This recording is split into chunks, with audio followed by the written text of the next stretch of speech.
When you're at a football club for 10 years or more, you usually do get a testimonial match, at least as a player. Well, today's guest, Phill Hudson, has been analyst at Middlesbrough FC for 10 years, so that must be worth something, right?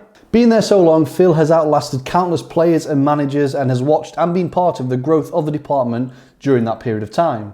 I'm really looking forward to asking Phill about the different roles that he's had over the years, how he's adapted to working with different managers, and also what it's actually like to be at the same team for such a long period of time. So without further ado, let's get into the chat with Phill. Hey Phill, how you doing, mate? You okay?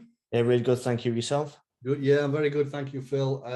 Appreciate you joining me. I'm excited to talk, Jack. I've got a lot of different questions to ask you. So I kind of give a little bit of an introduction before obviously you joined here. I'd just like to ask the guests to kind of give themselves a bit of an introduction. So just for those who don't know who you are, Phill, kind of who you are, where you're currently working, and a slight overview, if you can, just how you got to that position. But then we'll speak about it in a bit more detail as we go through the conversation.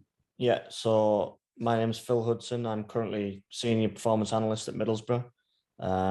Worked within the football club for the past 10 years in academy role, and then obviously first team role, head analyst under certain managers. I'm local lad, so it's a bit strange really. An analyst working for the local team as such, and they normally have to move away. Yeah. So I'm quite fortunate in that respect. Yeah, nice. So, because I mean, before I kind of get people on, I look at the LinkedIn and try and learn a little bit about them. Your LinkedIn's quite sparse, Phill, to be honest. It's literally says Boro, that's it. So yeah, I haven't tended. Well, I did previously tend to use it, but it's just not for me really. I think it's more for people to showcase their own CVs, or this is what I can do if they're looking to get into roles. Yeah. It's not something that I've tended to use in the past. So yeah, that's why I deleted it, and then I thought I may need to contact various analysts for certain things. So I did reactivate it, but like I say, it's very sparse. Yeah. So because on there is the only team listed is Boro. Is that the only team you've ever been at, Phill? Yeah. So getting into the role, a close friend of mine was head analyst at Leeds United in League One. Yeah. He got me into the knowledge of the role because obviously I've been involved in football all my life, playing and whatever. But when you're in academies as a kid, video analysis wasn't a thing back then. It's only obviously predominantly, I'd say new, but obviously I'd say that's 20 years, 15 years, whatever. But in academies when I was playing, it wasn't really anything. No one filmed games, or you couldn't access the games or whatever. So Middlesbrough's my only club. Been there since 2012. Came in with the academy, the EPPP. Yeah. I was first one in the door, so obviously all the rigmarole of setting up a department and everything like that to make it future sustainable. Yeah. So do you have so you mentioned like playing it. So did you play at an academy level then? Was that at Boro or was that somewhere else? I was at Hartlepool United as a kid. Right. Okay. Played there for quite a long time. Obviously didn't make the grade because I'm sat here talking to you. But yeah, it's obviously just one of them things really. The amount of kids that go through academies, obviously I've seen it firsthand. Yeah. That don't actually make the grade. So it's one thing that tried and obviously didn't succeed, but I'm happy to be able to provide, but was helping further down the line, working within the academy. So and in terms of, have you done any coaching, Phill, as well? Do you have? Yes, so I've got my level 1, which is now UFC, I think. And level 2. When I first went into the academy, true story this, I was told that I didn't need my coaching badges because I wasn't a coach. Okay, yeah. So they didn't see it as a prerequisite to get your coaching badges. Yeah. Obviously now the game's changed completely and analysts have got A licenses and whatever, and obviously it's something that I would look to do further down the line. But obviously time constraints of the job. It's a bit difficult to do your B license with the day-to-day run, the day-to-day job, really. No, definitely. And I think this conversation comes up a lot. Like, you've been ingrained and you obviously work closely with the managers, the coaches on a day-to-day. So although you may not be qualified to that A and B license, the amount of knowledge that you're picking up and soaking up on a day-to-day basis, or being around people like Chris Wilder and obviously all the gaffers that you've worked with, I'm sure that's kind of a very valuable learning mechanism as well. Oh, absolutely, yeah. I think analyst is more like a coaching, a branch of the coaching staff. Yeah. So obviously you're learning everything. Different managers that I work with pick up different things to make you who you are as an analyst, really, which is it's invaluable because they're from different backgrounds. You're from a different background, and then I almost cherry pick the ideas of what they want to make me who I am, really. Yeah, and like when I say like, okay, you've been there 10 years, that's a long time, but then some of these managers that you're working with, they've been coaching for 30 years and 40 years, and like that's, so your 10 years is not even scratching the surface. Yeah, I mean, it's ridiculous, really. Like obviously Chris Wilder, Neil Warnock, Tony Pulis, they've all got thousands of games under their belts. Yeah. And they've seen it, been there, done it, got the t-shirt, really. So it's, like you say, it's invaluable experience for me personally to be able to see how they work, what ideas they want. Yeah. And in terms of, so you mentioned like the kind of the route into Boro was via a friend at Leeds at the time, and obviously that's when you mentioned yourself, analysis definitely wasn't as big and as popular as it is now. What kind of drew you to the analysis then? Obviously, you've been an ex-player, you've played the game. Did you just want to be involved in football? Yeah, absolutely. Yeah. If you can't play the game, the next best thing is to be involved in it. Yeah. So it's incredible, really, to think that you're involved in the game, and like we'll touch on in a bit, it's not all cracked up to be with the hours that you work and whatever, and certain things. But yeah, it's obviously something that I've always wanted to be involved in. If you're not a coach, then obviously there's a lot of roles within a football club that people might not know about that obviously exist. So yeah, definitely. So in terms, I mean, you just touched on there the pros and cons. We will come to that later on, but just kind of another video I've done in the past, or another two videos, was about one on the pros, one on the cons, and you were one of the analysts that I reached out to, and you gave some replies to that. So a lot of them were consistent between no matter who I asked, really. So in terms of, did you do a degree then as well, Phil? Did you do the typical route, or were you unconventional? So when I was obviously at Leeds United at the time, I just had a daughter. So I was only young. So I was 20. So really you had to go out and get a normal job and whatever, and learn my trade, bookkeeping, the analysis sort of at the side, so I can keep learning different ways and different means of doing things. So with the EPPP, obviously there came roles within a football club that normally wouldn't be there, because they had to have a certain amount of jobs fulfilled, really. So that came about, and he applied, and obviously being from Middlesbrough, it helped, and obviously willing to learn and whatever. So it's unconventional, but I have done stuff at Northumbria University within the role. So they do performance analysis modules. So little things like that, and obviously coaching badges. So no, interesting, very interesting. So in terms of then how your role has developed then, so did you get paid at the start, Phil, with Boro? You was a paid job, so you've not actually had to do anything unpaid or anything like that? No, even though I took an actual pay cut from my regular job to go into Middlesbrough to begin with, because obviously I just couldn't turn the opportunity down. So it's something that I sacrificed, really, albeit it wasn't a lot of money, but obviously it wasn't unpaid like some people have to do. So I was quite fortunate in that one. Yeah, I think as well, like I think the unpaid stuff is a lot more apparent now, just because the fact that there's more people wanting to do it as well. The demand is a lot higher.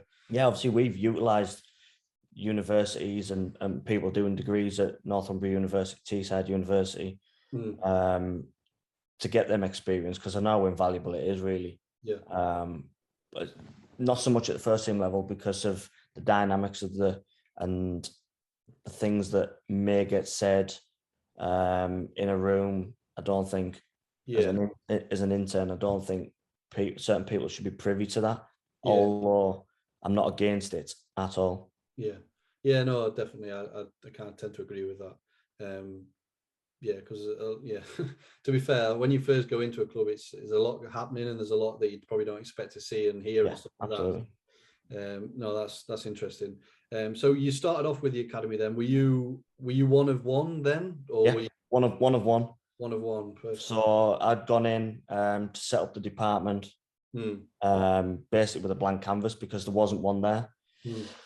We had one first team analyst at the time who was working with Tony Mowbray. Yeah. And that was it within the football club. So it's obviously to make it future-proof, really.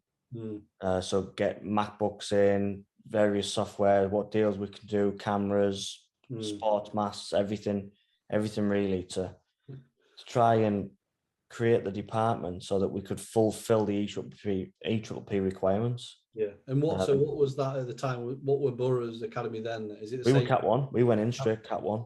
Oh, right. Okay. So you've got a load of games to film from under 9s to under 23s. But as the time went on, we started pushing boundaries, really. There was 2 of us. I started in the July. There was 2 of us come October, I think. And then we were just doing everything. And obviously, the more you do, the more people want. And then it's almost just like pushing us and then seeing what we can get out of it, really. So, and what does the department look like now? So obviously then there was, you said the one guy with analyst with Mowbray and you. What does it look? How many people are in the department now as a whole? So within the academy, we've got 3, I think. I think we've got 3, and then some interns.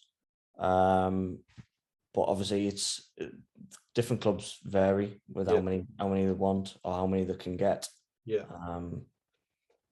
We tend to get graduates or people who've worked at lower league clubs, or even I think we've got one from Scotland and one from the Midlands. But the thing with Middlesbrough is it's so far away from so far away from everywhere else that people have to relocate.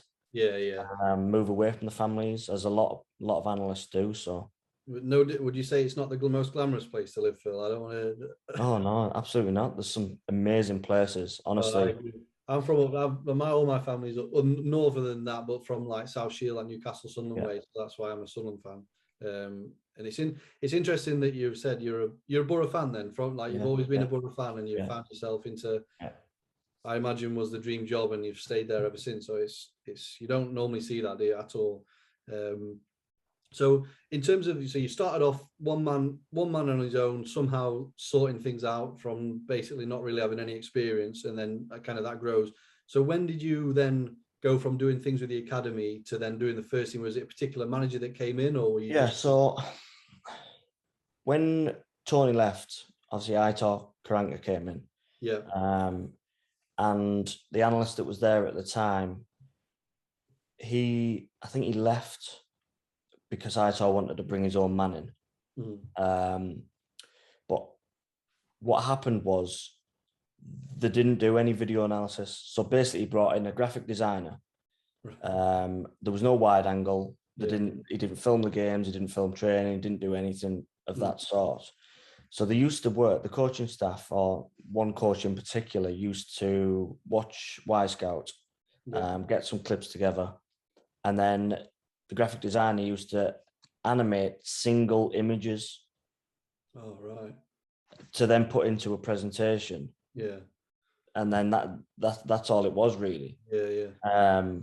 My first involvement with it was one of the English coaching staff who was there at the time wanted me to start filming the games. So I used to do a little bit for them. And then it was more to do with the loan players, really. So Chelsea wanted, as a prerequisite, they wanted the wide angle footage. So we had Tommy Callas and a couple of others from them. And then that's how I got my foot in the door, really. So Steve Agnew used to come to me and say, can we do this? Can we do that? Can we have a look at this? And then obviously become more involved. And then I did that for probably 14 months, first team games and the academy. So I didn't travel away with the first team. I only did the home games. Yeah. But I think our first involvement was with the in-play league exchange. Yeah. That's when I first kind of met you. Well, not even met. This is the first time I've actually met you. I've spoken on the phone loads, but I've never actually met you. So so that was the exchange which we did for a couple of years, where you guys would upload your wide angle stuff, and it's kind of, you could pick out other teams' wide angle and basically just swap footage, wasn't it? Yeah. So it was. I think it was October 2015 when I moved up fully. There was obviously, I was doing the academy and the first team, and then it become a little bit too much with the workload that the manager wanted at the time. And for him to evolve as well, really, and the players to understand that we've got all these.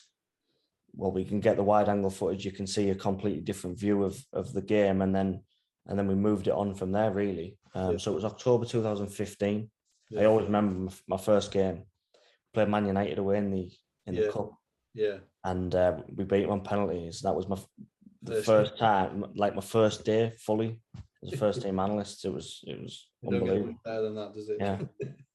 Because have I got this right? But they were relegated 2017, weren't you? Yeah. So we got to the playoff final 2014, 2015. Yeah. Got beat by Norwich. We won't go into that because it still hurts.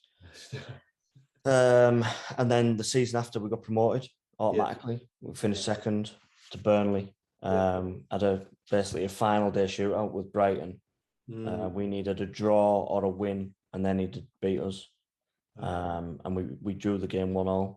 Obviously, it's a phenomenal achievement, really. But the highs and lows in football, as you know, it's that's few and far between. Because obviously, we got relegated the next season. It'd be good to. I'm looking forward to the Sunderland Boro game next season, Phil. They're always good occasions. Obviously, Sunderland don't see it as a derby, but we don't have another derby, so it is for us. Yeah, it's not our true one, but it'll do until we get the other one, the big one back. Big one back. So, but I think I've been to Boro a few times. I remember the last time I remember at least was, I think we played you in the cup, and we won in extra time. I don't know if that rings any bells to you, but there was it was like 2-1 or something at Sessignon, I remember, a long time ago, when we were half decent, that one. So so in terms of then the stuff that you do with the first team then, Phil, so it started off simply just wide angle, and like you said, actually for loan players predominantly, and then obviously it's kicked on from there.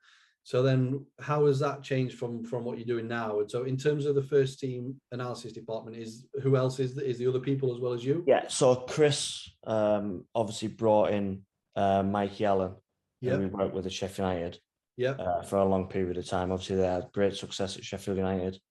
So he's come in, and then we did have one other who's just left to go to Man United.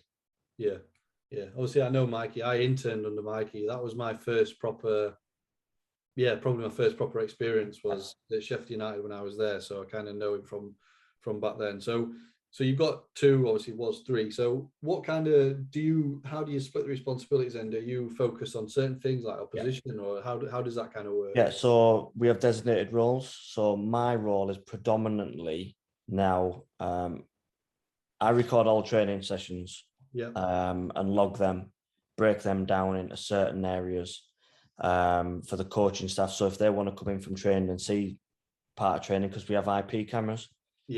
So we can use that.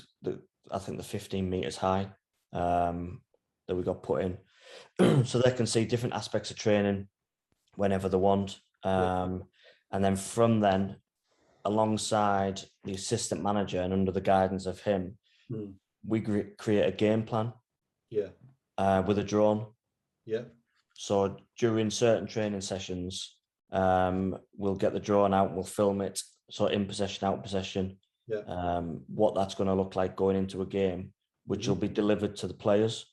So that it gives them a different perspective. Obviously, they're involved in the training session, but to see it from basically a behind view, an overview, gives them a different tactical ounce, really. Yeah. And what, so then on match day, then what's your involvement on match day? You filming match day? Yeah. Yeah, so from the training session and the game plan, I do certain instances, certain aspects of the game plan. Yeah. To code live, so we can show them, the manager and the coaching staff, at halftime what we're doing, or if it's not working, why is it not working, and then from that create a post match based around the game plan and what's went well and not well in the game, really. Yeah, and I think Championship or at least EFL is quite renowned for being quite hectic, like Saturday, Tuesday, every single week. So you've got your hands full, and I suppose like the fact that there is more than one of you allows you to then designate roles. It allows you to then be a bit more organised and get. Yeah. So last season, obviously, Mikey oversees the opposition stuff. So he'll watch games, and I'll watch games ad hoc when required. We have a guy dealing with set pieces. Yeah. All the set pieces in and out of possession. Yeah. So we're able to split up the responsibilities, so it gives us more time to focus on different things, really. Yeah, no, that's interesting. Very interesting. So then you mentioned obviously the different managers you've worked at. You touched on it earlier. Before you joined on the call, Phil, I kind of just had a little look myself. So I'm just going to go back from, you mentioned obviously Karanka, then you've had, and some of these include sort of caretakers as well, I would say. So I may have missed one, but you've got Steve Agnew, which you mentioned, you've got Gary Monk, you've got Craig Liddell, you've got Tony Pulis, you've got Woodgate, you've got Warnock, and now you've got Wilder. So you've got a lot of it, like you said, some of them, well, between them, thousands of games.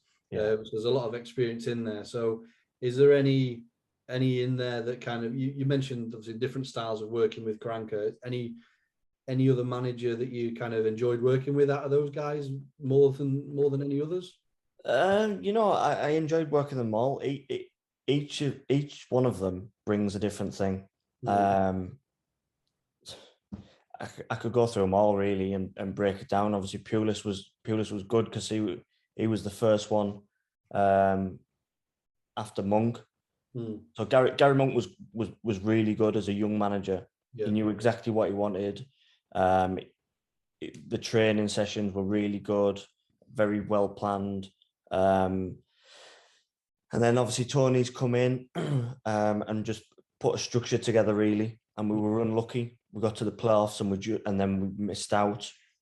And then we finished 7th the season after. So he was really unlucky. And then who came in after Pulis?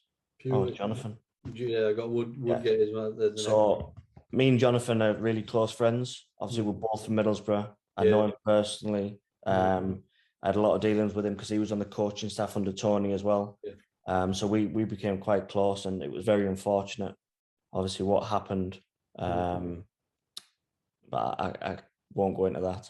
No. But his coaching staff were really good. Become really good friends with Robbie Keane, who was exciting young coach really, who wants to become a manager. But these different managers all have people working under him who were really, really good as well. So obviously Chris has got Alan Mill, who was very knowledgeable. And then obviously Neil had Kevin Blackwell and Ronnie Jepson, who in turn have covered over how many games? I have no idea, but managers are in their own right, really. Yeah, I mean, I've got to ask you a bit more about Warnock, really, because he seems from the outside to be a bit of a character. Like, what is he like to work with day to day? I mean, brilliant, He was really good. He was, obviously it's difficult when someone who you're close friends with, like Jonathan was, obviously gets the sack and then a new manager comes in. But he just made everyone feel like he made everyone feel very welcome. And obviously he had a job to do, so he was there to keep us up, really. Like I say, he was good. He was really good. And I enjoyed my time working with him. Good. Very good. So obviously you've gone through all the managers, and well, I'm not going to touch too much on last season. I say you just missed out on the playoffs. So what's the, obviously I'm presuming the goal for next season is to get into them playoffs and get promoted effectively and get back. There's no reason why we can't get promoted. The manager's got a clear way of playing, which is very good. Yeah. We have the players, young, exciting players who can do the job. They've shown that. Yeah. And obviously with the recruitment department and the new sporting director that's come in, there's no reason why we can't challenge for automatic. Yeah. No, I'm a very positive person. Yeah. And I think that's, if you don't believe you can't do something, there's no point doing it, really. Yeah. Yeah. No, definitely. I mean, it'd be great to see all three Northeast ones back in the Absolutely, 100%. Yeah, but back where they belong. The fan base at Newcastle and Sunderland and Middlesbrough to a certain extent. Obviously, the ground isn't as big as Sunderland and Newcastle, but the fan base up here, they just live and breathe football. Yeah, that's it. As you know. Yeah, definitely. And like I say, being in League One as a Sunderland fan, we haven't really had any of them kind of games. With teams that there's still some big teams in League One, but you want to be playing your rivals, you want to be playing the bigger team. So glad to be back and playing yours next season, Phil. So we'll see how that one goes on. And again, I'm sorry, I'm looking down. I've got some questions. That's all right. No problem. So you touched on it a little bit earlier as well in terms of the coaching badges. So you said you're level 1, level 2. Is that right? Yeah. So how important do you feel that is? Because it's coming to the point where, like you said, there's loads of people coming out of university that want to be analysts. They've got the undergraduate degree, again, so different to what you did, but there's loads of people kind of entering the market and they want to kind of stand out. How important do you think having coaching badges, or at least a coaching knowledge, is in terms of breaking into the industry now? Yeah, like I say, I think it's imperative that you get them, because, like I said, analysts is just a branch of the coaching staff, really. So they've all got their coaching badges, playing experience. So I don't see why an analyst shouldn't have them, or at least to gain that experience and the understanding of how the game fully works. Because something they don't teach you at university, and obviously I didn't go, but is how to play football. Because you're not there to learn how to play football. No. You need that understanding, really. Yeah. Of not terminology, because you pick that up as you go along, but definitely the phases of play. And obviously, when a manager's speaking to you from their experience, I think it's vital that you fully understand what they're talking about, really. Yeah, and it gives you more credibility as well. If they trust you and your knowledge, then you're going to be more ingrained in the setup, aren't you? They're going to trust you they're going to welcome your opinion as well, if it is one of knowledge. So, so just moving actually on to the pros and cons then of the job, because again, obviously, a lot of people that will watch this video and the other videos on the channel are people that are maybe looking to get into the industry.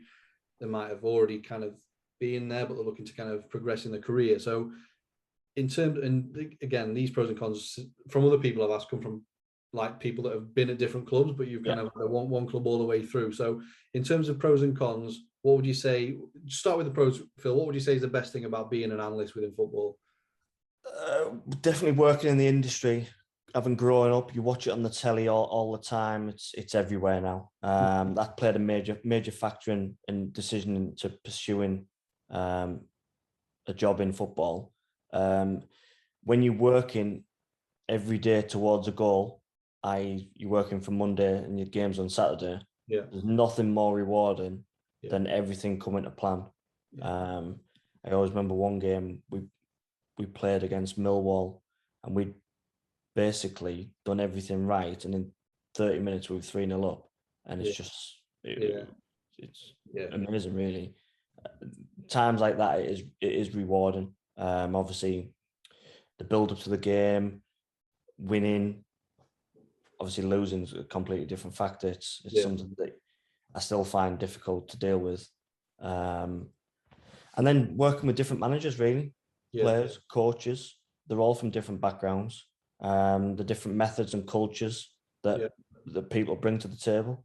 Yeah, I think really getting that under your belt it's definitely made me a better analyst. Yeah, meeting them types of people. Yeah, and I mean, it was quite common in the things you've said there, like what other people, just having that impact on an actual fixture. Like, you've worked a lot of hours in the week, and to see that actually pay off come game day, whether it's just a little set piece thing you've noticed or something, just having a purpose, but then also like working with, I mentioned people that are like at the top of their games. You're working with elite football players there. You're working with coaches that have been in the game for 40, 50 years. So you can't go into work and not like be like learning. So it's a cool kind of environment to be involved in. Yeah, the pressure is quite high and it's hard Saturday, Tuesday, but I think there's a lot of good things that come of it. So if you flip that over to the cons, then Phil, what are you saying? Definitely, the working hours can affect some people. Yeah. Little time off, weekends, Christmases, holidays. There's no glitz or glamour. Yeah. People have a perception about working in football that the players get paid X amount of money. Yeah. And all the staff do, and you couldn't be further away from the truth. I think you do it because of the love of the game, really. And then the pressures of the role, obviously everything that comes with a defeat. Yeah.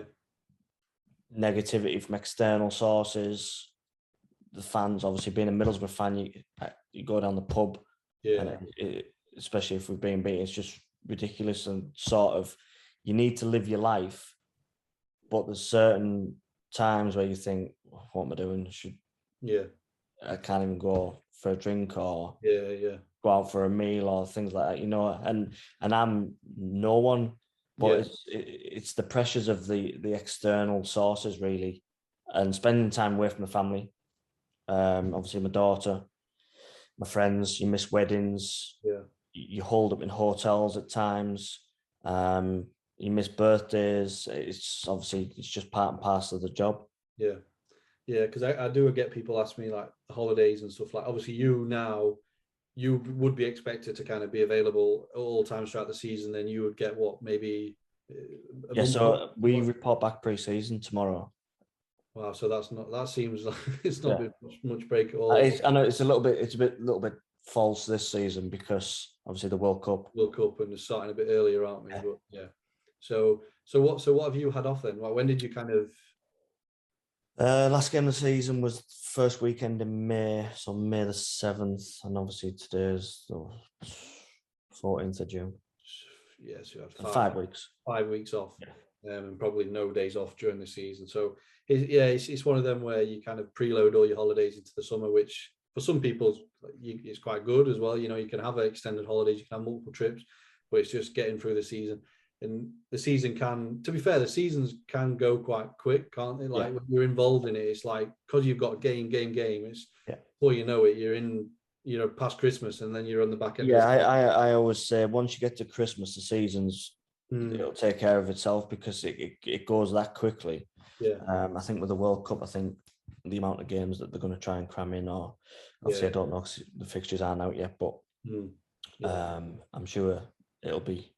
Because I think there's a month. Well, it's not quite a full month break, is it? I think it's 4 weeks. I think it's the group stages, Group stages, and then obviously they're starting the season like a week or so earlier, but maybe 2.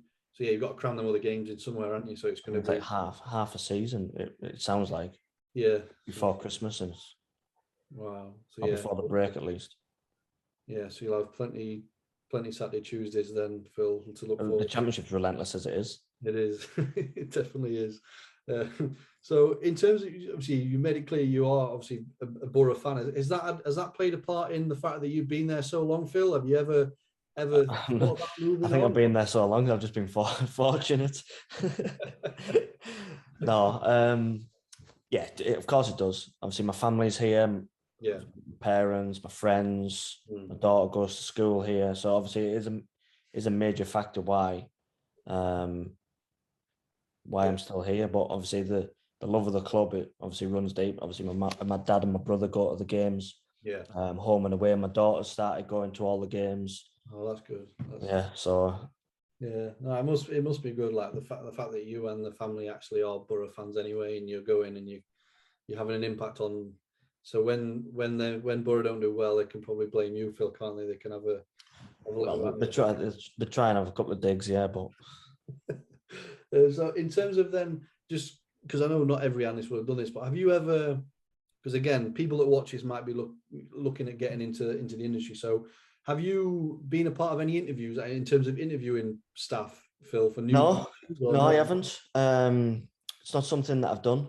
No. Not through choice. Because I wouldn't have minded. But obviously, moving from the academy to the first team, I didn't interview for my replacement. Yeah.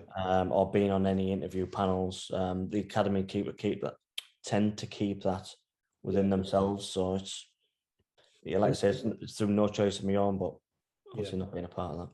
I'll scrap that question. Then I had a few bits on the back of that. So in terms of what's it like with the first team and academy at Boro? Are you on the same base? Are you separate? No, we're in the same base. Yeah. You're in all together. Yeah. So we have one training facility.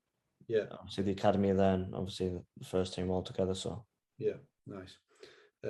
Perfect. So then next question, again, going back to people watching that are kind of looking to get into the industry, what if you had to give maybe 2 or 3 pieces of advice, Phil? And again, it's kind of because you've come from a completely what would probably be classed as an unconventional route.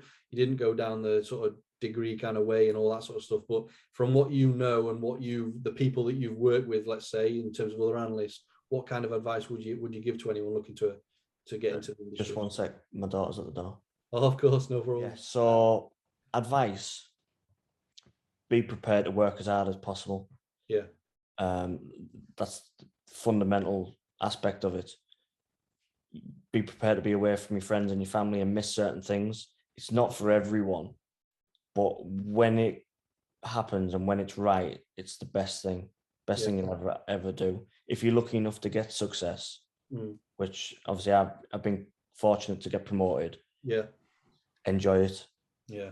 Because it's few and far between. Obviously, like I said, we got relegated the season after, and we've only made the playoffs once since then. So it is rewarding, when it happens, but the good times are outweighed by not the bad times, but difficult periods of time. Working Saturday, Tuesday, away Saturday, Tuesday, midweek, and you may be away the following week. That's 3 away games on the spin. Yeah, which is it's demanding. It does take its toll. Yeah, I'm not gonna lie, but it's something you've just got to ride with it. Yeah, it's so good.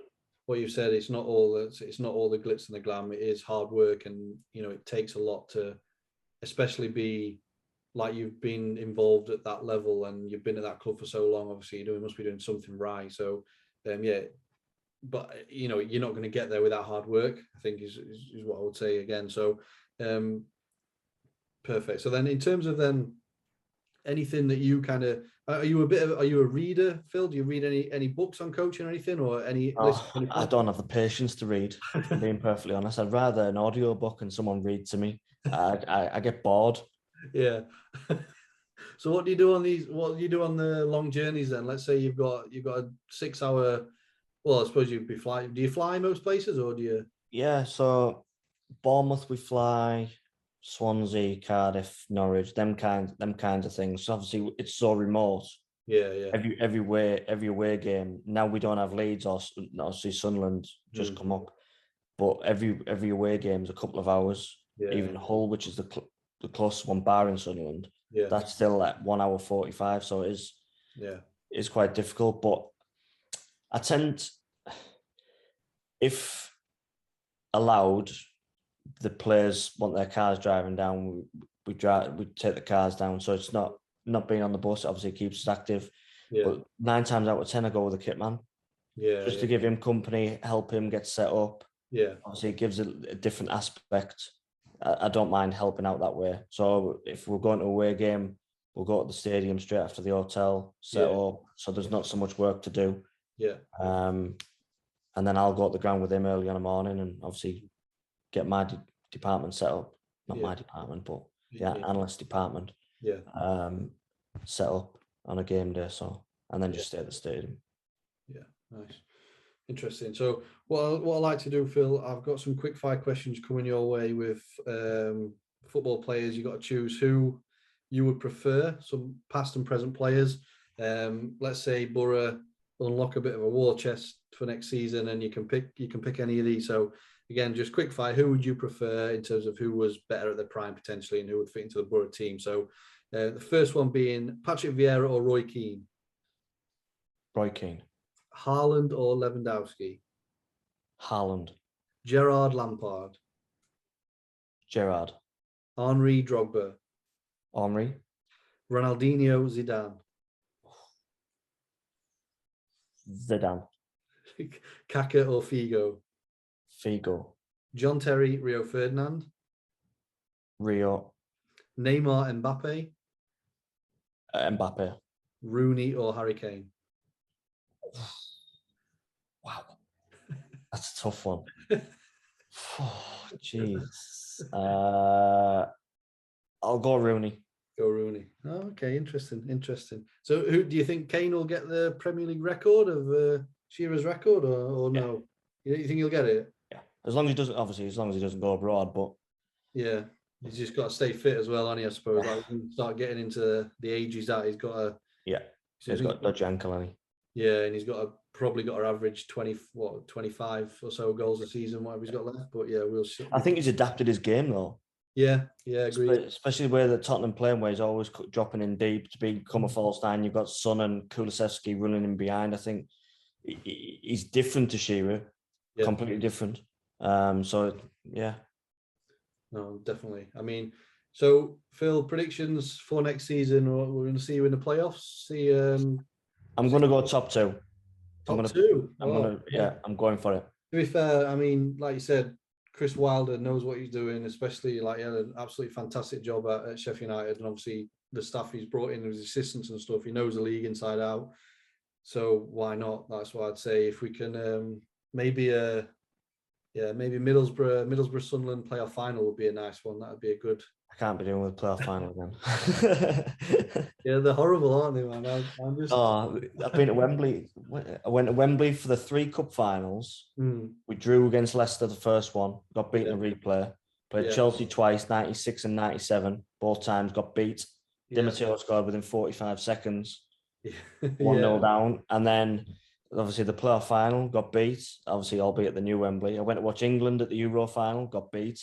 So yeah, I don't need a bit Wembley.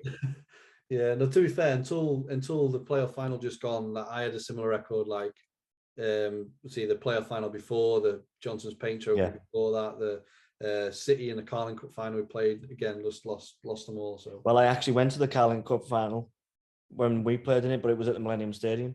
Oh yeah, of course. Yeah. I've never been to the Millennium actually. I've never been there. Yeah, what again, before I'm pretty much done now, Phil. I just want to get your predictions on England in the World Cup, mate. What do you reckon? I think we'll win it. Are you sure? No. Not after the last 3 games, anyway. No, it's been. I think we'll do all right. Semi-finals. Yeah. Hopefully do well. Well, anything that you want to add in, Phil? Anything at all, mate? No, I've got some notes here. I'm just trying to flick through them. But...